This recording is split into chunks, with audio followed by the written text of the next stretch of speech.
We hand over to Professor Mvumi.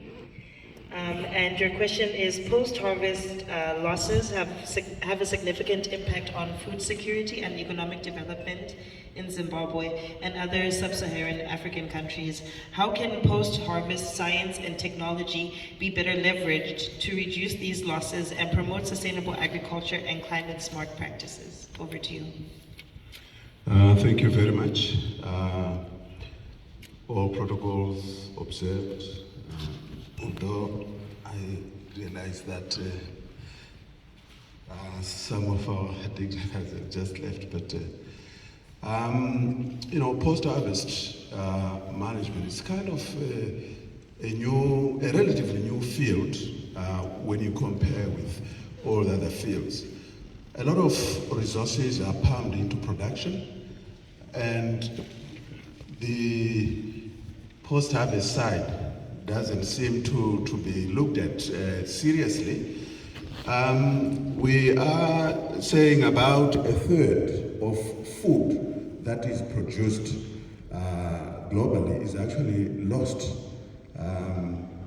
And that translates, like when you look at sub-Saharan Africa, you are looking at about US dollar $4.1 billion worth of food that is lost.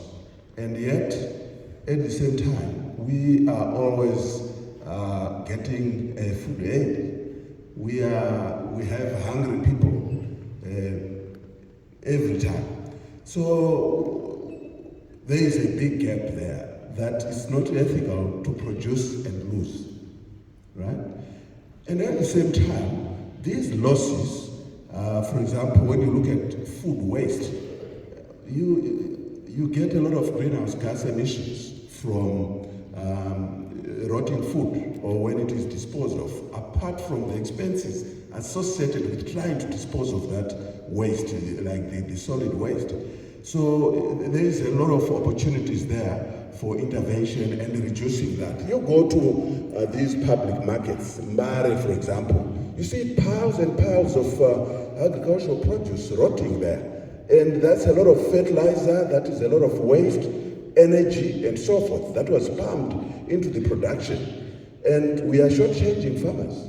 So we are saying that produce can be converted into biofertilizer, it can be converted into gas, you can get cooking gas out of that. You can also generate the livestock feed, through technologies like the black soldier fly.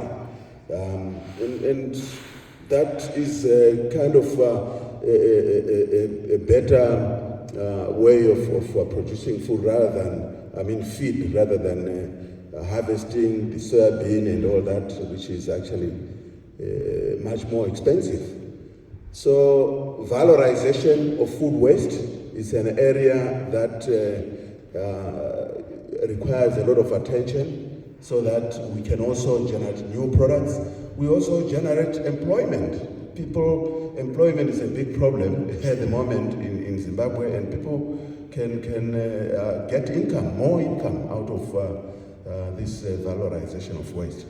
And most importantly, training. Many people are not aware of these issues that we are discussing now. We need to raise awareness. We need to train human resources in the science. So we do have undergrad and postgrad programs that address these climate change issues at the University of Zimbabwe. I think I can end there and can. Thank you so much, Prof. I think he's highlighted very well the issues around circularity within the organic waste stream and some of the various opportunities that are available for us to reduce our emissions, as well as to also benefit within the agricultural sector.